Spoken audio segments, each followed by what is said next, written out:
Welcome to VCR classes. तो चलिए आज जानते हैं सत्ता की साझेदारी से रिलेटेड जो पार्ट 1 का जो चैप्टर आप लोग देख चुके हैं, इसमें पार्ट 1 आप लोग का पढ़ चुके हैं। पार्ट 2 को हम लोग इसमें जानने वाले हैं और उसमें पार्ट 1 में हम लोग श्रीलंका के बारे में विस्तृत जानकारी प्राप्त कर लिए हैं और आज पढ़ने वाले हैं बेल्जियम की कहानी को। तो चलिए बिना देर की स्टार्ट किए करते हैं आज का सेशन, आज के क्लास को। आज की क्लास में हम लोग पढ़ेंगे बेल्जियम में होने वाले जितने भी प्रकार की समस्याएं और उसमें निपटान करने की जो विधियां हैं, तकनीक हैं, वहाँ के राजनीतिक माहौल जो हुआ था, उन सभी चीज़ों के बारे में विस्तार से जानेंगे। तो बेल्जियम के नेताओं ने एक क्षेत्रीय अंतर और सांस्कृतिक विविधता को स्वीकार करते हुए एक संरचनात्मक व्यवस्था अपनाई। वहाँ के नेताओं ने क्या करा, एक संरचनात्मक व्यवस्था को अपनाया।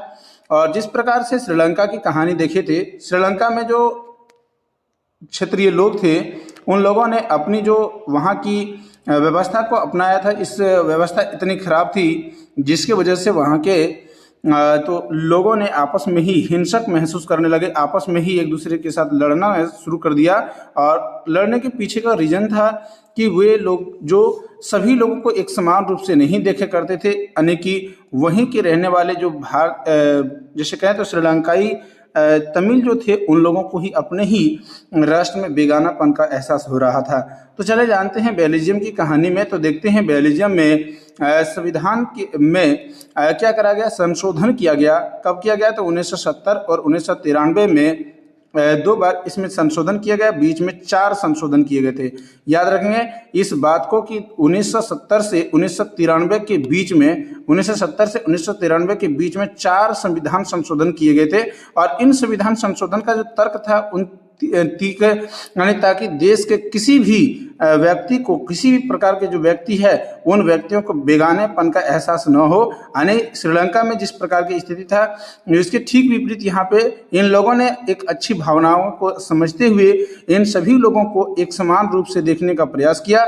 जहाँ पे किसी भी लोग, यानी कि बेल्जियम में रहने वाले या तो फ्रेंच भाषी लोग हो या फिर डच भाषी लोग हो या फिर जर्मन भाषी लोग हो, किसी भी प्रकार के इन लोगों को कहीं भी किसी प्रकार का दिक्कत ना हो। और ये संविधान में संशोधन किया गया था 1970 से 1993 के बीच में। और ये संशोधन कितने संशोधन किए गए थे, तो 4 संशोधन किए गए थे। और इन संशोधन में क्या किया गया था, तो हम देखेंगे कि इन संशोधन में वे सारे चीज़ों को बदला गया था कि किसी भी प्रकार के वहाँ के रहने वाले जो लोग हैं, किसी भी प्रकार के लोगों को कहीं भी किसी प्रकार का बेगानेपन का एहसास न हो।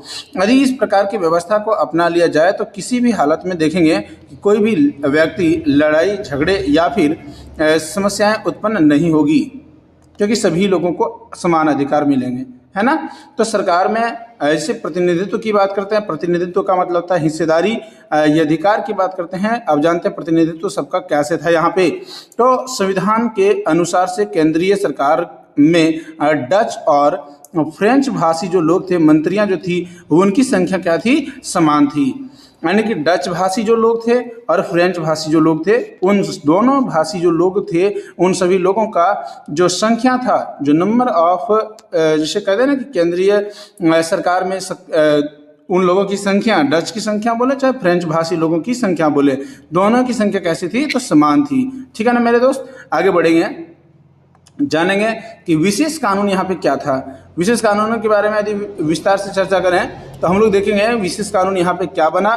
तो हम लोग देखेंगे किसी भी विशेष कानून के लिए दोनों भाषाई समूहों का, ऐसे सांसदों का बहुमत आवश्यक होने चाहिए। यानी कहने का मतलब यदि देखेंगे, थोड़ा ध्यान से समझेंगे कि कोई भी प्रकार का विशेष कानून यदि उस देश में पास होता है, कौन से देश में, बेल्जियम में। बेल्जियम में किसी भी प्रकार के कानून यदि पास होता है, विशेष कानून यदि पास होता है, तो उस कानून को पास करने के लिए दोनों भाषाई जो हैं, दोनों भाषाई का मतलब यहाँ पे समझेंगे डच और फ्रेंच, क्योंकि जर्मन भाषी बहुत ही कम थे, इसकी वजह से उनकी संख्या नगण्य मानी गई है। तो यहाँ पे डच भाषी और फ्रेंच भाषी के जो लोग थे, उन लोगों का सहमति, बहुमत आवश्यक होनी चाहिए थी। यानी कि जब तक बहुमत नहीं मिलेगी तब तक कोई भी प्रकार के लोग जो है, वही कहते हैं कि जिससे एक समुदाय का व्यक्तित्व अकेला निर्णय नहीं ले सकता है। यानी किसी भी प्रकार के विशेष बात यदि हो तो विशेष कानून को पारित करनी हो तो विशेष कानून को पारित करने के लिए उसे दोनों ही प्रकार के जो भाषाई समूह हैं उन्हें पूर्ण बहुमत से प्राप्त करनी होगी। यदि पूर्ण बहुमत प्राप्त होगी तब जाके इसके निर्णय, यानी कि किसी भी एक समुदाय को निर्णय लेने का अधिकार नहीं है ना। चले आगे बढ़ेंगे। तो बोला गया है कि शक्तियों का विकेंद्रीकरण। विकेंद्रीकरण मतलब होता है बांटना, यानी कि अलग अलग हिस्से में अलग अलग जगहों पे दे देना।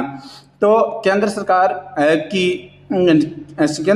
की अनेक शक्तियां राज्य सरकार को दी गई थी, यानी केंद्र सरकार के बहुत सारे शक्तियों को राज्य सरकारों को भी दिया गया था और जिससे वे केंद्र के अधीन नहीं थी। यानी कि पूरी तरीके से बात करें तो ये केंद्र के अधीन मतलब होता है कि उसके ऊपर डिपेंडेंट, यानी केंद्र के ऊपर डिपेंड नहीं था। एक तरीके से कहें तो हमारे देश के जैसे प्रधानमंत्री के पद पर जो हैं और मुख्यमंत्री के पद पर हैं, तो प्रधानमंत्री जो कहेगा वैसा ही मुख्यमंत्री करेगा, ऐसा कोई बात नहीं होता है। यानी केंद्र पर पूरी तरीके से अधीन नहीं है, ठीक है ना। यानी कि राज्य चाहे तो अपनी कुछ भी फैसले लेने के उनका पास खुद का अधिकार है, ठीक है ना। आगे बढ़ेंगे तो जानेंगे कि ब्रुसेल्स की सरकार। एक जगह यहाँ पे आप लोग थोड़ा सा करेक्शन कर लीजिएगा, ब्रुसेल्स की सरकार। तो ब्रुसेल्स में एक अलग सरकार होता था और उन सरकार का नाम होता था कि यानी कि ये दोनों ही भाषाई के जो समुदाय है उन समुदायों का भी एक सरकार हुआ करता था, यानी कि उसका प्रतिनिधित्व करता था, सम्मान करता था। यानी कि कहें तो एक तरीके से बात करें तो ब्रुसेल्स की सरकार की बात करें, ब्रुसेल्स में भी अलग सरकार है जिसमें दोनों ही भाषाई समुदाय को समान प्रतिनिधित्व, यानी कि एक समान इक्वल प्रतिनिधित्व मिला हुआ है। यानी कि यदि बात करें तो ब्रुसेल्स की, तो ब्रुसेल्स में भी दोनों भाषाई के जो लोग थे उन लोगों को समान अधिकार मिला हुआ है। आप यहाँ पे देखेंगे कि ये हमारा जो देख रहे हैं ये हमारा पूरे बेल्जियम दिखाई दे रहा है। यहाँ पे यदि देखेंगे तो फ्रेंच भाषी जो देखा है यहाँ पे, और डच भाषी यहाँ पे, और जर्मन भाषी यहाँ पे तो दिखाई दे रहे हैं, है ना। कि यहाँ पे ब्रुसेल्स जो है दोनों भाषा के समुदाय समान प्रतिनिधित्व कर रहे हैं, यहाँ पे कोई भी प्रकार की समस्या नहीं है, ठीक है। आगे बढ़ेंगे, टॉपिक को विस्तार से आगे बढ़ाते हुए आगे देखते हैं कि इसमें क्या कहा गया है। तो देखेंगे, चले तो यहाँ पे हम लोग जानते हैं सरकार की। तो सरकार के जो अंग थे, यानी कि सरकार जो बनाई गई थी, तो ये सरकार किस प्रकार से बनाई गई थी।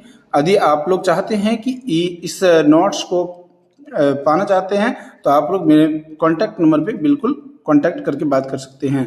तो यहाँ पे देखेंगे बेल्जियम में केंद्र और राज्य सरकारें के अलावा एक तीसरा स्तर के भी सरकार काम करती थी। बेल्जियम में 3 प्रकार की सरकारें काम करती थी। एक तो आप जानते होंगे कि केंद्र सरकार, और एक दूसरा राज्य सरकार, और एक तीसरा जो सरकार थे वो नाम था सामुदायिक सरकार।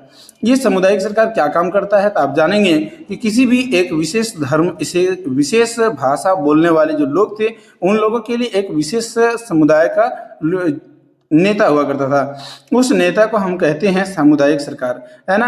आने की एक तरीके से बात करें तो सामुदायिक सरकार क्या करता है कि इन समुदाय यानी अपने समुदाय के हितों की बात करता है, ठीक है। यानी कि बेल्जियम की बात करें तो बेल्जियम में सरकार के 3 स्तर थे, एक था केंद्र सरकार, एक था राज्य सरकार और एक था सामुदायिक सरकार, है ना। चुनाव की प्रक्रिया की बात करें तो चुनाव की प्रक्रिया यहाँ पे कैसी होती थी देखते हैं। तो बोला गया सामुदायिक सरकार को चुनाव एक ही भाषा बोलने वाले लोग करते थे, यानी डच भाषा के लोग यदि है तो डच भाषी बोलने वाले जो लोग हैं वो चुनते थे डच समुदाय को, फ्रेंच भाषी फ्रेंच समुदाय को, जर्मन भाषी जर्मन समुदाय के लोगों को चुनते थे और अपने समुदाय के आधार पर यानी कि आधार पर करते थे। अब आ जानते हैं अधिकार की। तो उसको अधिकार क्या था, कैसा उसको दिया जाता था। तो एक तरीके से देखा जाए यहाँ पे तो बेल्जियम में बहुत ही बढ़िया सुविधाएं थे, यानी कि श्रीलंका से बहुत ही बेहतर तरीके से थे, जिसकी वजह से वहाँ पे लड़ाई झगड़े का कभी भी माहौल उत्पन्न नहीं हुआ। यहाँ पे अधिकार की बात करें तो बोला है कि इस सरकार को ऐसे संस्कृति, शिक्षा और भाषा जैसे मसलों पर फैसले लेने का अधिकार था। यानी सामुदायिक सरकार की बात करें तो इसमें संस्कृति थोड़ा सुधार लीजिएगा, संस्कृति, शिक्षा और भाषा के आधार पर उनको फैसले लेने का अधिकार था। तो इनको अधिकार किसको था तो सामुदायिक सरकार को, है ना। यहाँ पे लिखा नहीं है लेकिन सामुदायिक सरकार को यहाँ पे अधिकार था, ये सारी चीज़ों को फैसला लेने का। अब जानते हैं यहाँ पे एक बात को, तो ये बहुत ही ज़्यादा अच्छे तरीके से जो चलाया गया था, इसीलिए यहाँ पे याद रखेंगे कि एक संगठन हुआ करता था और उन संगठन का मुख्यालय भी ब्रुसेल्स में बनाया गया। अभी जानेंगे कि ये संगठन कौन से थे, ठीक है ना। तो यूरोपीय संघ, ये यूरोपीय संघ के बारे में यदि पढ़ते हैं तो यूरोपीय संघ का मुख्यालय कहाँ रख दिया गया, ये यूरोपीय संघ क्या है इसके बारे में पढ़ते हैं। बेल्जियम के ब्रुसेल्स को यूरोपीय संघ का मुख्यालय के रूप में चुना गया। अभी यूरोपीय संघ एक संगठन है जिसमें यूरोपीय संघ को का मुख्यालय बेल्जियम ही क्यों चुना गया, इसका कारण समझते हैं।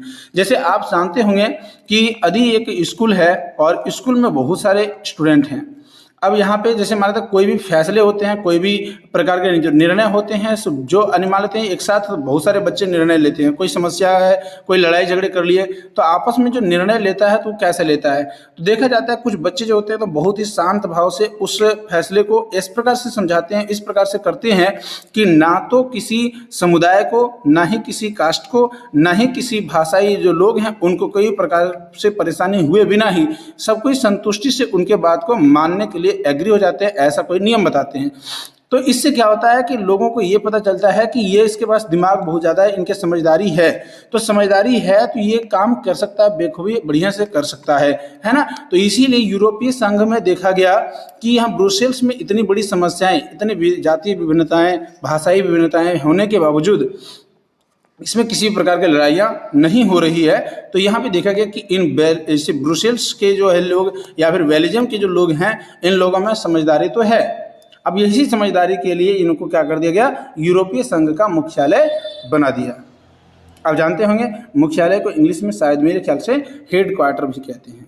चलें आगे बढ़ेंगे, नोट्स को थोड़ा सा उदाहरण के साथ समझेंगे कि जर्मनी का उदाहरण लेते हुए हम कहें तो 2005 में चुनावों का बहुमत न मिलने के कारण जर्मनी में दो प्रतिस्पर्धी पार्टी, जिसे एक बात करें तो डेमोक्रेटिक पार्टी और एक बात करें सोशल डेमोक्रेटिक पार्टी ने गठबंधन सरकार बनाई है। अब आगे बढ़ेंगे बहुसंख्यकवाद की, तो बहुसंख्यकवाद किसे कहते हैं तो बोला गया, जैसे कि हम जानते हैं श्रीलंका में बहुसंख्यकवाद की बात हुई थी। बहुसंख्यकों का अत्याचार केवल अल्पसंख्यकों के लिए ही नहीं बल्कि स्वयं बहुसंख्यकों के लिए भी हानिकारक हो सकता है। यानी कहीं भी बात करें कि बहुसंख्यक को बहुत अच्छे तरीके से नहीं देख सकते हैं, अधिक कहीं बात करें बहुसंख्यक है और बहुसंख्यकवाद चल रहा है, तो ये ऐसा नहीं कि उसे बहुत ज़्यादा फायदा होने वाला है, क्योंकि इसमें उसका नुकसान भी बहुत बड़े मात्रा में होने वाले हैं, क्योंकि इसमें जो बहुसंख्यक होते हैं ना उनको भी इस प्रकार से नुकसान उठाने पड़ते हैं। ठीक है, अभी हम लोग पढ़ेंगे बेल्जियम और श्रीलंका के सबक, यानी कि ये जो समस्या थी इस सभी संख्याओं से बेल्जियम और श्रीलंका को क्या सबक मिला है।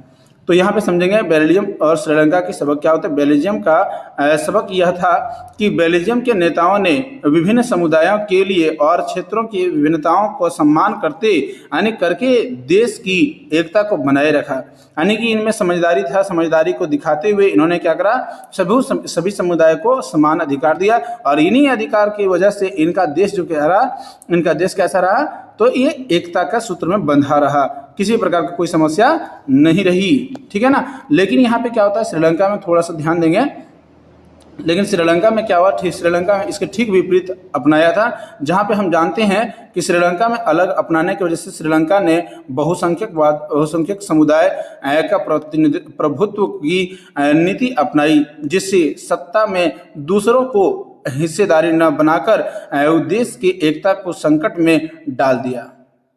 ये तो होना ही था। यानी बहुसंख्यकवाद क्या करता है, एक समुदाय दूसरे समुदाय को हित दृष्टि से देखता है, जिसकी वजह से दूसरा जो समुदाय है वो अपने आप को बेगानेपन लगने लगता है और वो इस स्थिति में क्या करेगा, वो लड़ाई झगड़े उग्रवादी के रूप में लड़ाइयाँ कर बैठेगा, जिसके वजह से आपस में ही लड़ेंगे तो देश कैसा होगा, देश संकट में जाएगा। देश कैसा होगा, देश संकट में चला जाएगा। ठीक है ना। आगे बढ़ेंगे, सत्ता की साझेदारी क्यों जरूरी है, सत्ता के बंटवारे जो होते हैं ये जरूरी क्यों है। यदि सत्ता के बंटवारे ना हो तो क्या होगा। एक बात आप लोग को जानते होंगे कि यदि सत्ता का बंटवारा यदि इक्वल तरीके से, या फिर बात करें तो सत्ता की साझेदारी ना हो, सत्ता का बंटवारा ना हो, तो किसी एक व्यक्ति के हाथ में सारे के सारे सत्ता चले जाएंगे, यानी पावर चले जाएंगे। और यदि किसी एक व्यक्ति के हाथ में यदि सारे पावर चले गए हैं तो वो चाहेंगे, जिस प्रकार से चाहेंगे उस प्रकार से वो अपना शासन व्यवस्था को चला सकते हैं। एक बात आप लोगों को याद होगा कि जब फ्रांस में क्रांति हुई थी, तो फ्रांस की क्रांति के समय लॉर्ड यानी कि बात करें लॉर्ड 16 की बात करें, है ना, तो उसमें वहाँ का जो बात करें राजा जो थे लुई 16वां थे। तो लुई 16वां जो थे वो एक निरंकुश सरकार होने की वजह से वहाँ पे क्या हुआ था, बहुत ज़्यादा समस्याएं हुई थी और समस्याएं इतने ज़्यादा हो गए थे कि अंततः वहाँ के लोग त्रासदी के शिकार हुए और वो लोग लड़ाई के फैसले को ले लिए हैं और अंततः उन्हें फांसी भी दे दिया गया था। याद करके देखें, मैरी एंतोयाना जो इनकी वाइफ थी लुई 16वां की, उनको भी फांसी पे लटका दिया गया था। ठीक है ना, तो उसकी कहानी हम लोग इतिहास के चैप्टर में देख चुके हैं, क्लास 9th में ही मेरे ख्याल से देखे थे। तो चले आगे बढ़ेंगे हम लोग, सत्ता की साझेदारी क्यों जरूरी है, तो हम लोग जानेंगे युक्तिपरक संगत के रूप में। तो बोला कि इससे विभिन्न सामाजिक समूहों के बीच में टकराव का जो अंदेशा होता है, टकराव का जो माहौल होता है, वो क्या हो जाता है, कम हो जाता है ना। यदि बात करें सत्ता के बंटवारे यदि पूरी तरीके से हुआ है तो इसमें क्या होता है कि आपस में जो लड़ाई होते हैं, यानी किसी भी प्रकार का जो शंका होता है वो शंका कम होने के चांसेस होते हैं, शंका को मिटा दिया जाता है ना, जो अक्सर हिंसा और राजनीतिक अस्थिरता का रूप ले लेता है। यानी कि यदि बात करें तो यदि युक्तिपरक विभाजन न करें, सत्ता की साझेदारी ना करें तो ये लड़ाई का माहौल उत्पन्न हो जाता है, अस्थिरता फैल जाती है, राजनीतिक मुद्दे पे हिंसक रूप से लड़ाइयाँ होना शुरू हो जाता है। अब जानेंगे नैतिक तर्क की बात करें तो सत्ता की साझेदारी लोकतांत्रिक की आत्मा है। ये बात मोस्ट इंपॉर्टेंट है। लोकतंत्र की आत्मा किसे कहते हैं, सत्ता की साझेदारी। लोकतंत्र की आत्मा किसे कहते हैं, तो सत्ता की साझेदारी। ये मोस्ट इंपॉर्टेंट है, एक बार लिख लेंगे आप लोग। तो लोकतंत्र की आत्मा सत्ता की साझेदारी को कहा जाता है क्योंकि लोकतंत्र का मतलब ही होता है कि यह है कि शासन व्यवस्था के अंतर्गत रहने वाले लोग भागीदारी के माध्यम से शासन चलाते हैं, अपनी प्रेजेंटेशन के अनुसार से क्या होते हैं, सत्ता को चलाते हैं, है ना।